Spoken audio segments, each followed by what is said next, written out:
Assalamualaikum warahmatullahi wabarakatuh. Apa kabar Bro Sis? Ketemu lagi dengan saya Tony Munawar dalam rubrik sharing story ya. Alhamdulillah pada tahun 2014, kurang lebih sekitar tahun itu, saya dan keluarga mengunjungi Candi Prambanan. Padahal itu sebenarnya kabupaten ya, di kabupaten saya, tapi saya baru di tahun 2014 bisa masuk mengunjungi candi tersebut. Masya Allah, candinya luar biasa indah banget.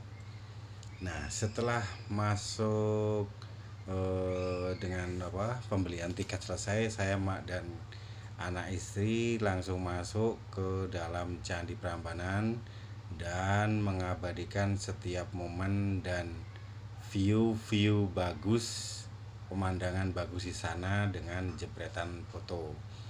Setelah sampai di areal candi, saya langsung berkeliling ke setiap sudut dan setiap candi di Prambanan.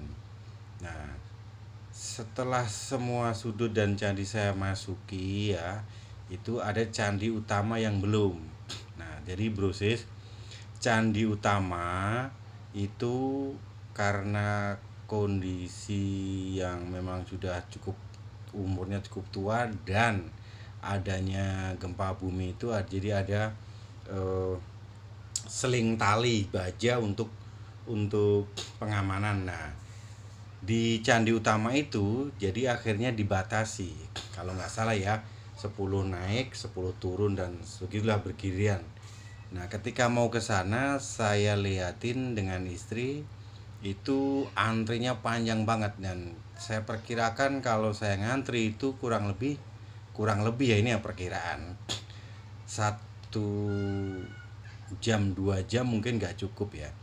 Nah, dengan pertimbangan waktu yang lama dan kemudian juga, nah ini ada yang aneh ya.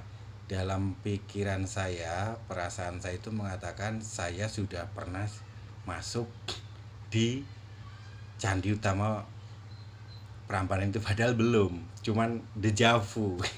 Nanti kita bahas dejavu lagi ya. Nah, setelah eh, melihat antrian panjang itu, saya dan istri memutuskan untuk balik arah pulang. Nah, di sana itu Brusis, arah masuk dan arah pulang itu jalannya dibedakan karena kita dikasih kain ya, jadi ada kontrol buat eh, apa namanya, menghitung kain-kain yang kita dibagikan oleh pihak Prambanan itu. Nah, pada saat pulang tiba-tiba anak saya yang kedua, waktu itu baru anak kedua ya, anak kedua Manohara itu, yang berumur mungkin 5 tahun ya, mungkin balita ya, itu minta main odong-odong. Ada odong-odong di situ. Nah, di permainan odong-odong itu tiba-tiba datanglah seorang ibu-ibu, atau lebih tepatnya disebut nenek-nenek, ngajak ngobrol dengan saya. Ada 4 poin yang aneh menurut saya.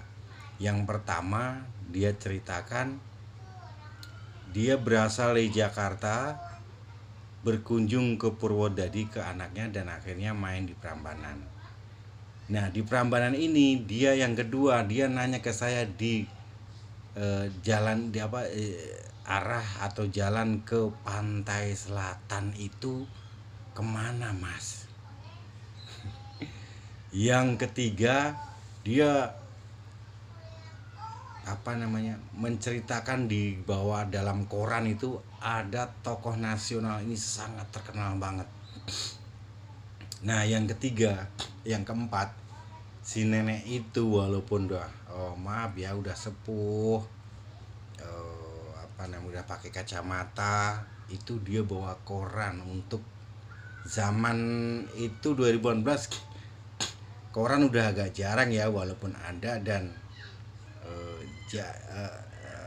jarang juga yang mania atau eh, masih menggunakan koran itu sebagai media bacaannya.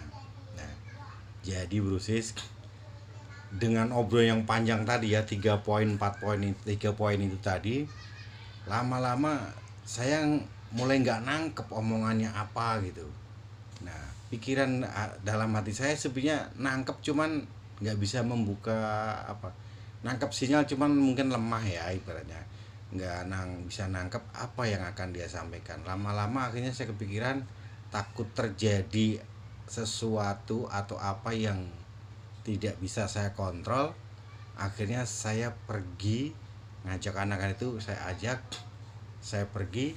Tapi si nenek ini masih ngobrol sama saya, yang awalnya masih, "Mas mau pergi ya?" Awalnya terakhirnya aja, "Ayo sini dulu ngobrol." Lama-lama omongannya itu dia nggak ketangkep sama otak,